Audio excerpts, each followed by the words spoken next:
नारायण नारायण। प्रिय मित्रों, इस युग में हर व्यक्ति किसी न किसी प्रकार से, किसी न किसी चीज़ों के लेकर के, किसी न किसी वस्तु को लेकर के, किसी न किसी दिक्कत परेशानियों को लेकर के वो दुखी है। और यदि मैं बात करूं तो इस कलयुग की बात छोड़ दीजिए, चारों युग की बात कर रहा हूं। हर युग में व्यक्ति परेशान है और परेशान हुआ है, कोई किसी के लिए, कोई किसी के लिए। तो कहा गया है कि कोई तन दुखी, कोई मन दुखी, कोई धन बिन रहत उदास, थोड़े थोड़े सब दुखी, सुखी राम के दास। तो हर व्यक्ति परेशान है। सुखी कौन है? जिसको किसी से कोई मतलब ही नहीं है। जो बड़े बड़े प्राचीन हमारे साधु महात्मा होते थे कि जो भगवान में भक्ति करते थे, सिर्फ भगवान से मतलब रहता था, वही सुखी थे। बाकी हर व्यक्ति दुखी, और आज भी वही हाल है। तो आज मैं यही कहना चाहता हूँ आप लोगों से कि आप लोग दुखी मत रहिए, धन खूब कमाइए, परंतु ईमानदारी से। और इसके साथ ही साथ जो लोग कर्जा लेकर के नहीं दे रहे हैं, उनकी नीयत खराब हो गई है, बेईमानी उसके अंदर आ गई है, तो उन लोगों से भी विशेषकर निवेदन है, यदि आप किसी का कर्ज लिए हैं तो आप उसका कर्ज दे दीजिए, चाहे वो 1 रुपया हो, चाहे वो 10 रुपया हो, चाहे कितना भी क्यों ना हो। क्यों? क्योंकि यदि आपने कर्ज नहीं दिया और कहीं आप कर्ज देने से पहले स्वर्गवासी हो गए, तब क्या करेंगे? तो आपका परिवार भुगतेगा। क्यों भुगतेगा?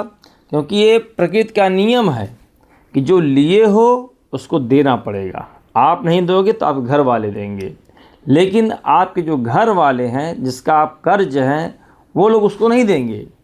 कहीं न कहीं जो कर्जा है उसका कई गुना आपका परिवार किसी न किसी दूसरे माध्यम से उसका सारा धन इत्यादि सब कुछ चला जाएगा।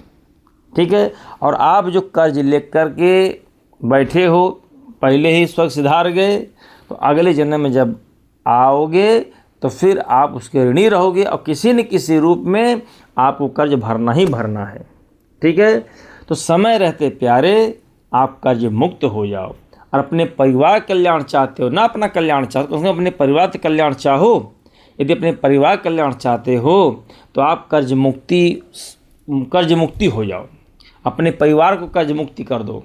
ठीक है? क्योंकि बिना कर्ज मुक्त हुए आपका उद्धार नहीं होना है। क्यों? क्योंकि आप जिसका धन लिए हैं, जिसका सामान लिए हैं, कुछ भी आप लिए हैं, तो उस व्यक्ति की आह, उसके परिवार की आह आपको लगने ही लगनी है, और आप कभी सुखी से नहीं रह सकते। ये बात जान लीजिएगा। ठीक है? और बहुत ऐसे लोग हैं जो ताकतवर हैं, वो तो आपसे निकाल लेंगे पैसा, लेकिन जो कमज़ोर वर्ग है, जो आपका सामना नहीं कर सकता है, वो तो आपके लिए बद्दुआ ही करेगा। अब बद्दुआ करने मतलब यही हुआ कि आप सुखी से नहीं रह पाओगे, सुख की रोटी कभी नहीं खा पाओगे, कुछ न कुछ दिक्कत परेशानियां लगी ही रहेंगी। ये बात समझ लीजिए। तो मैं आपको पुनः कह रहा हूँ, यदि आप किसी के कर्ज हैं तो प्यारे उस कर्ज को मुक्त हो जाइए, कर्ज से मुक्त हो जाइए, अपने परिवार को भी कर्ज मुक्त कर दीजिए।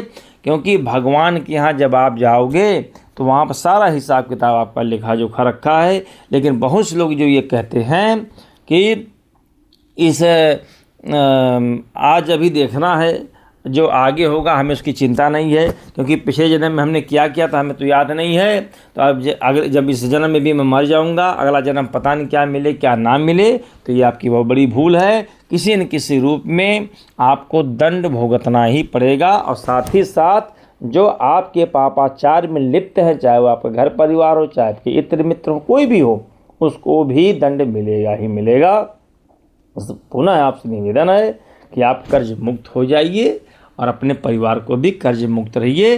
प्रेम से 2 रोटी जो भी मिले वही आप सुकून से खाइए, तभी आप सबका कल्याण होगा। ठीक है? नारायण नारायण।